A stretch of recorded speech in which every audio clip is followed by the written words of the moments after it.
you know that this person is bigger than me, I will give it all I can. Show it, give it to them, let them know you're there. Not playing against the likes of Brighton and you're losing 4-1. That's their first victory ever against Chelsea Football Club. That's so bad and so sad. I think we're being sabotaged. And yes. This is what I'll tell you. Don't expend all your energy now. Because you still have a long way to go with this, with this suffering, and you will come to a point. You will come to a point where you will truly fully express yourself and maybe remove your shirt or maybe cry or something. But the point is this, Are right? you trying to shade? I'm trying to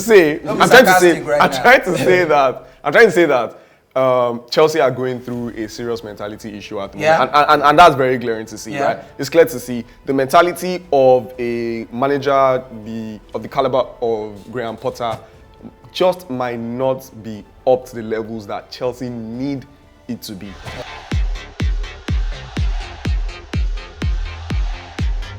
Last time we were with you, it was the day of the Champions League draw. We were talking about predictions for the draw, and if you remember that episode, it's like we jinxed it by discussing how PSG and Liverpool came second, and we could have some very exciting ties. And here we are. We have the two most exciting ties we could have got. Paris Saint-Germain play Bayern Munich, and Liverpool play Real Madrid yet again in the Champions League. Liverpool dilemma. So I personally I'm glad, because I know that means I won't be playing Real Madrid in Champions League final again. So yeah, I don't want to play Madrid in the final. Nobody should want to play Madrid in the final. So if I join now, let's just join now.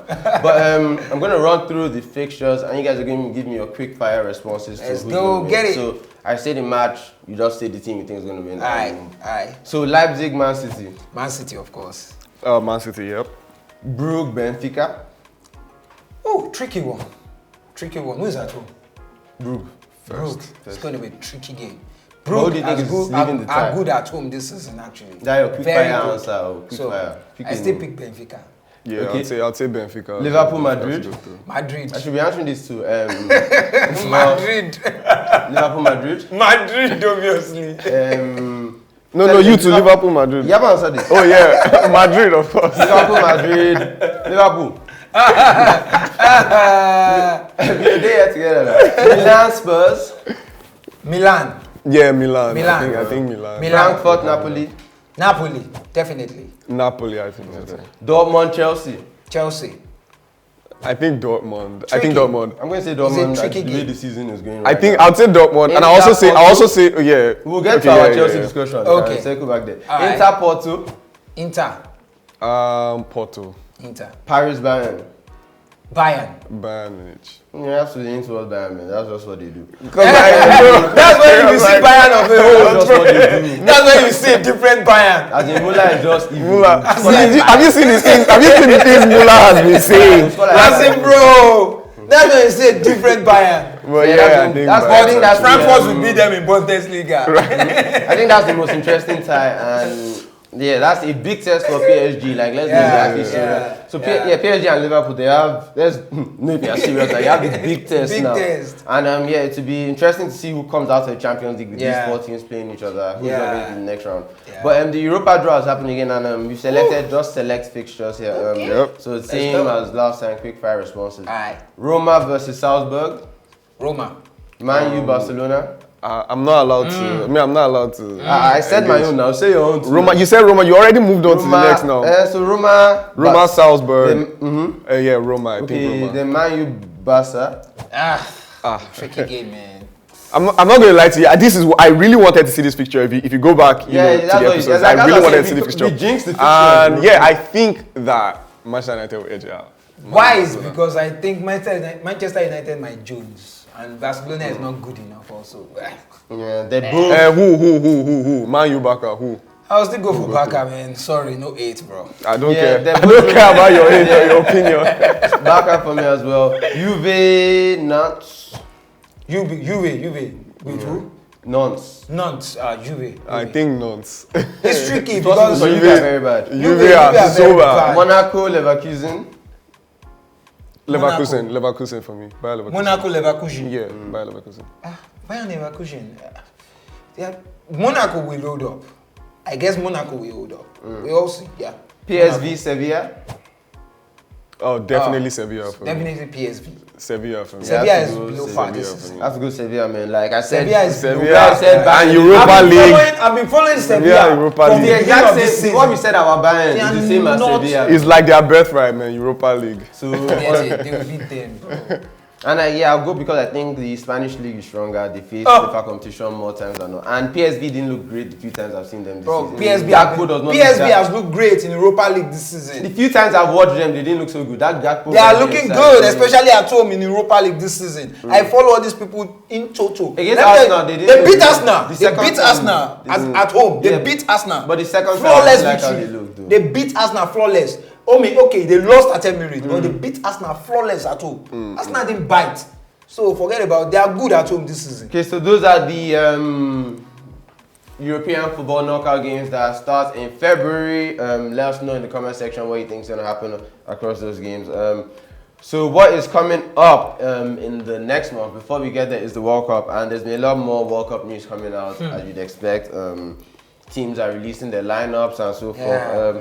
So I want to look at the England squad. I think we've discussed that quite a couple times on this podcast, being Premier League And fans we are no also. English. We're Premier League fans. But now that the actual squad has come out there, a few players that have missed out and a few players that have been added, I thought we were worth discussing. So, what do you guys think about the fact that Ivan Toney missed out on the squad? After being called up recently, and then he had that whole betting scandal, and then now he's missed out on the squad. Sorry, I have to be honest. Yeah, we all know Ivan Toney. Yeah, Ivan Toney is the kind of like guy that his social life is just he doesn't really care. Let me just use that word in terms of playing safe as a footballer. You understand my point? Sorry. But I will say this: Ivan Toney, when you're looking for a bust up, huge, never say no kind of striker up front. I think England need that in the World Cup. And he's been in very fine form. And he's in a very fine form. When I mean, you the talk last about 3 games, he hasn't winning been the great, second but- balls, you know the type of football Brentford play, like that kind of Drogba kind of person. Yeah, he's actually Drogba England needs somebody like that up front because looking at England, their formation, the way they play football, and nobody to supply passes this time around because they've lost James already. Forget about Alexander-Arnold, but Trippier is there also that can supply service. They need that person. Harry Kane is not that kind of striker. I would say Harry Kane is the kind of striker like, okay, drop deep, take the ball, low passes, shoots, and that's it.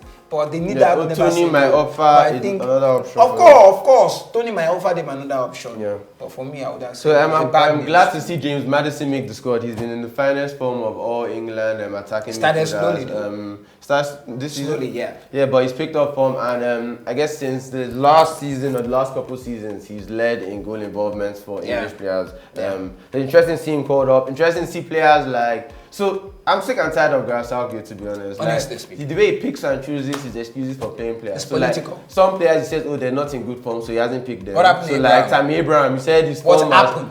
You said his form has doing it, so you didn't pick him. But then, the same man is picking Harry Maguire and Jack Grealish. And you still have Harry Maguire. What are you saying? And Calvin Phillips. And then Calvin Phillips. That's been out for how long? And then you leave a player like James Ward-Prowse, who like for the last 4 years has been. You left Ward-Prowse. You left Abraham. I think that's political. So I think this is the thing, right? I'll start off from his selection, him not using Ivan Toney. I would say first off that no doubt the issue with selecting a squad for England is that there are too many players who too many people know too much about, right? So it is the most watched league in the world, the English Premier League. So people feel like they see all of these players, regularly, and they feel like they have it, and they can say, okay, yes, take this guy. But England have too many options, way too many options. So you're now bothered with the situation whereby if you don't pick this one, there's a scandal. If you pick this one, there's a scandal. But if you're talking about picking an out-and-out 9, Harry Kane is irreplaceable any day, anytime, in any squad. He's you cannot drop Harry Kane for anybody. So taking Harry Kane, that is not an option, right? So that's one. Now 2, if you're talking about what are the benefits of having a player like Ivan Toney, right? If you look at all the other players that he picked, does Ivan Toney give him more than all those players?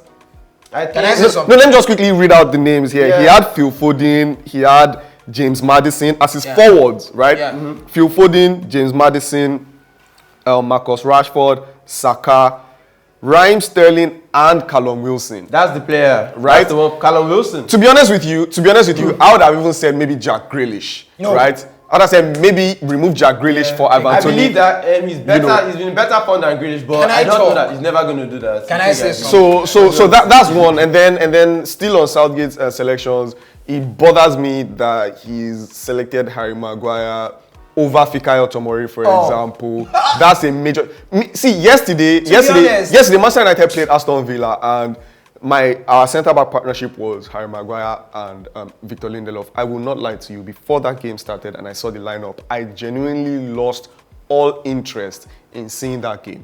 And this is not anything that's like, I genuinely, it's different when you're, just talking about something and you're just, making noise, or you're just, having a conversation. Yeah. I genuinely lost interest in watching a Manchester United game because I saw Harry Maguire on the team sheet. And that is the kind of player that Harry Maguire is. He does not inspire you with any form of confidence at all. At all, as a fan. At all. And it's not even just as a fan, that passes through to the team. And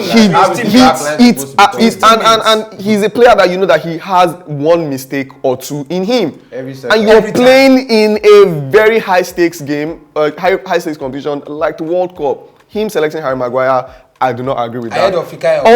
Ahead of Fikayo, I do not agree. I have issues with that. And then taking Calvin Phillips how many games has he played this season? He's going to use World Cup for match fitness. Guys, I will say this, and that's the truth. I will keep saying it because they are blacks. I have to see. We can't take that away. It's England, for crying out loud. We all know this. Let's not call a spade a spade. Let's call a spade a spade. For him dropping Fikayo for Maguire, that shows that there's something wrong somewhere. For him dropping Abraham, for crying out loud. Tammy, he has been banging in the goals. He has picked for himself. He's a poacher. He's good in hair. He offers you different options. Fine, you're not taking Ivan Toney because he can offer you limited options. I think Tammy Abraham is a more rounded player than Ivan. Do you understand? In terms of poaching the ball, running through the midfield, offering you heading opportunity. I think he can do all that. Do you understand my point? And he's very good on ball, back to goal, all these things. I mean, it's just not fair because you're not rewarding. It's not fair. And that leads me back to what I said before those guys committed their future to England. I said, guys, this will happen. Is it not happening? So Murray and Tammy, about them. They just need them to rub their wound at that moment in time. That's what they did. They've swindled those guys. They just the way they throw 419. They give you these cheap cracks. Running to them like dogs. Right. Bro, basically having them, very, very contentious decision. I don't like from Southgate. Other squads have been released, and something I saw that I quite like over since we saw last was the Brazil squad being released and how the Brazilian players be called themselves finding out about the announcements and their family. And it just shows you how important it is to represent yourself at the World Cup. Yes. So and that also makes me think about the players that will be missing out. And since the last time we spoke about so many players are missing out, so more players are going to miss out on the World Cup. And most notably is Sadio Mane, who is, he's our African superhero, second in Ballon d'Or, just won AFCON for Senegal. Then he had that showdown with Sadio Mane to get Senegal to the World Cup, played well in them, and then now to miss the World Cup with Salah. So now to miss the World Cup is a tragedy. Definitely. It hurts. It hurts actually. That was Africa's team for this tournament. As Nigerians, we weren't going to the World Cup, so we were definitely going to be rooting for. It was Senegal we were all backing, and for them to lose this talisman. He's everything. He's actually everything for Senegal. Then number 10, he's everything for Senegal. It's quite bad. So bad. But before we wrap up, Chelsea are in a bit of a bind at the moment. So in their last 4 Premier League games, they haven't picked up a victory. That's included a draw to Brentford, draw to Man U, a hefty loss to Brighton, and then the London Derby loss. And next up for them, they have banging for Newcastle. It's so sad. It's so sad to see us in this situation because I know this will come. I know this will happen, but I never expected this to happen this way because. First off, I think the mentality of all the players are dropped in terms of That's what we talk about. This is Chelsea Football Club, for crying out loud. And I mean, if you're having that kind of mentality where Gallagher came out to the press and he said that Brighton, when we lost to Brighton, that Brighton needed more.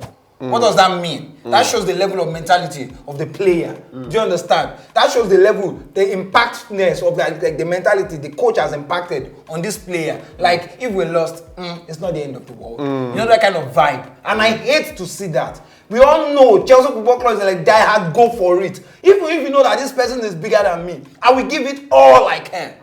Show it, give it to them, let them know you're there. Not playing against the likes of Brighton and you're losing 4-1. That's their first victory ever against Chelsea Football Club. That's so bad and so sad. I think we're being sabotaged. And yes. Sabotage. Yes, that's where I feel because Who they sabotage? I think the coach did. I will say that. Yes, because looking at that game, 2 own goals. What does that mean? 2 own goals against Brighton. Do you know what it means? We've been sabotaged. I will say that. I mean, the level is too low. Playing Loftus-Cheek, you expect him to play as a box-to-box player, and he's not playing jack shit.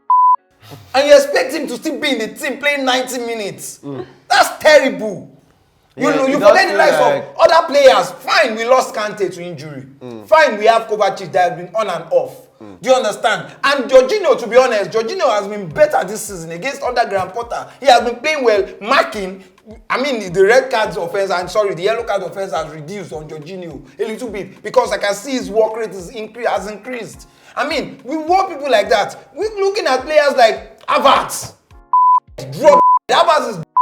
so you think that Champions League goal washed him? No. Don't say that. Not that he washed him. You can see the moment of brilliance. Havertz is the kind of player that we all know he has the potential.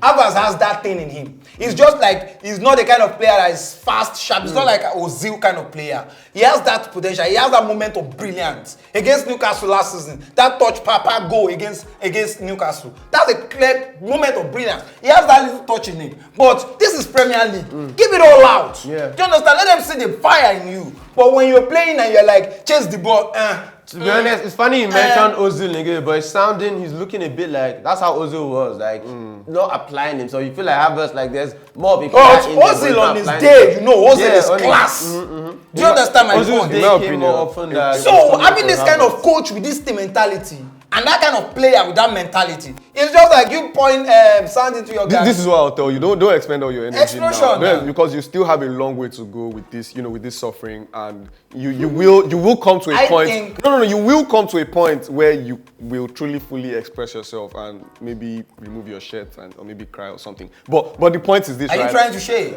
I'm trying to say that Chelsea are going through a serious mentality issue at the moment. And that's very glaring to see, right? It's clear to see the mentality of a manager of the caliber of Graham Potter just might not be up to the levels that Chelsea need it to be. And I feel like Ted Boehly was too heavy-handed with the moves he made, having come into the club, sacking Tuchel with all of that experience, and so it was seen in a new Chelsea on all fronts. It's very similar to the issues that we had at Manchester United when both David Gill and Sir Alex Ferguson left Manchester United. Right, there was a wholesale change across board, and that's what you are seeing with Chelsea. You will have a time. You need to have this time, to come to grips. Everybody needs to come to grips. Chelsea, Newcastle tomorrow. What are your predictions? It's a dead end for us, man. I think only if I'm going to say different Chelsea tomorrow, because I'm not expecting anything from Chelsea as a Chelsea fan. So quick fire predictions. So the Premier League, the last game week of before this half of the season for the World Cup is this weekend. A few games, no real standout games. So I guess the biggest game is the Chelsea versus Newcastle game. Chelsea currently sits in 7th. Newcastle are like 3rd in the Premier League at the moment. Predictions. When was the last time Newcastle have been 3rd? Predictions. Chelsea, Newcastle, who's winning? I think we can't beat Newcastle, to be honest. Okay, we'll take that. So Newcastle or draw for Dyer.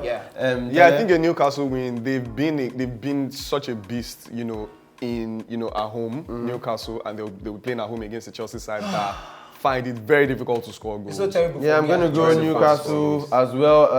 And on Sunday, United play Fulham. Tell you how are you feeling about that? I feel confident about should, it because Manchester United are a team that after there has been progress. I've said it over and over again. There has been progress. We'll come away with a positive result in that one, but we're definitely not losing it.